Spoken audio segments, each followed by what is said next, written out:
On a déjà des infos autour des Pixel 9. Vous le savez déjà, les secrets dans l'industrie et particulièrement chez Google sont difficiles à garder.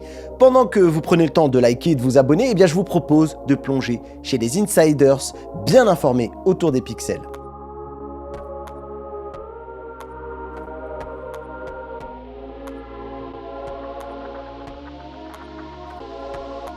Mais revenons au mois de janvier, les sites 91 Mobile et My Smart Price ont publié des rendus du Pixel 9 et du Pixel 9 Pro. Ces rendus, ils les doivent à l'informateur bien connu Steve Emerstoffer alias OnLeaks. Mais OnLeaks leur a révélé qu'en fait les rendus sont en fait ceux des appareils du Pixel 9 Pro et le Pixel 9 Pro XL. Oui, Google va relancer sa gamme XL cette année, une gamme qu'on n'avait plus revue depuis la série Pixel 4. Du coup, dans cette news teintée de rumeurs, donc sortez vos pincettes, et bien on va découvrir maintenant le Pixel 9 tout court.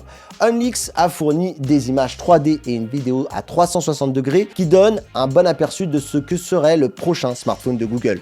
On le voit tout de suite, le design est similaire au Pixel 9 Pro. L'appareil est plutôt compact, mais cette compacité, eh bien, elle est cassée par ce module caméra à l'arrière qui est très épais. Et quand je dis ça, on parle d'une épaisseur de 12 mm quand même. Comme à l'accoutumée, le Pixel 9 est un entrée de gamme, donc comme pour chaque année, on constate que ce Pixel 9 dispose d'un module avec double caméra, alors que sur le Pro et le Pro XL, on est plutôt sur un système à triple capteur. Le Pixel 9 aurait en tout cas des coins arrondis avec un écran plat et une caméra selfie perforé en son centre. Je regrette que Google ne développe pas une solution de déverrouillage facial 3D comme le proposait à l'époque le Pixel 4, mais cette fois-ci plutôt à la sauce du Honor Magic 6 Pro qu'on vous a présenté dans cette chaîne. En plus d'un déverrouillage plus confort, on va dire, eh bien ça serait aussi bien pour le paiement sans contact. Ce qu'on sait aussi, c'est que le bouton d'alimentation et les touches des volumes sont placés sur le côté droit d'un cadre qui vraiment mime énormément celui de l'iPhone et donc par extension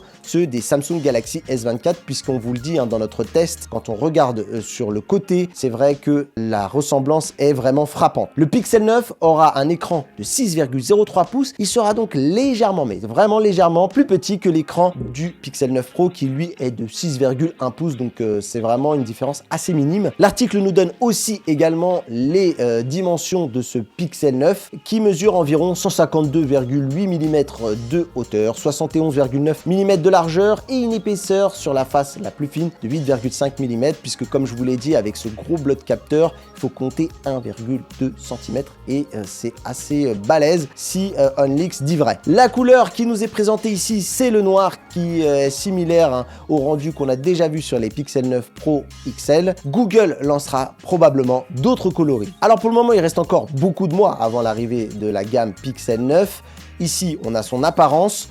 Les rumeurs précédentes suggèrent une fonction adaptative touch qui ajusterait la sensibilité de l'écran tactile en fonction de certains facteurs comme votre environnement, vos activités ou même votre écran de protection. Bon il n'y a rien de nouveau sous le soleil, c'est pas non plus une breaking news. En attendant, une des fonctionnalités dans laquelle je serais curieux de voir Google reparler, c'est celle de la prise de température. Depuis le Pixel 8, on n'en entend plus du tout parler, je ne sais absolument pas comment elle évolue, donc si vous le savez vous, n'hésitez pas à me dire dans les commentaires. Et si vous avez un Pixel 8, est-ce que vous l'utilisez vraiment? Quid de ce qui va être annoncé du coup autour de ce Pixel 9 comme nouveauté là-dessus? Mais j'ai quand même l'impression qu'on est un peu sur un concept encore une fois mort-né. Après, je peux peut-être me tromper, donc n'hésitez pas à me le dire. La série Pixel 9 est également censée comporter la technologie de charge Qi 2, qui en fait est une norme améliorée du Qi, qui augmente la charge sans fil jusqu'à des vitesses de 15 watts et un alignement magnétique. La série Pixel 9 devrait également comporter le chipset Tensor G4, qui n'est pour le moment toujours pas officiel, mais qui pourrait équiper tous les prochains smartphones très haut de gamme. Oui,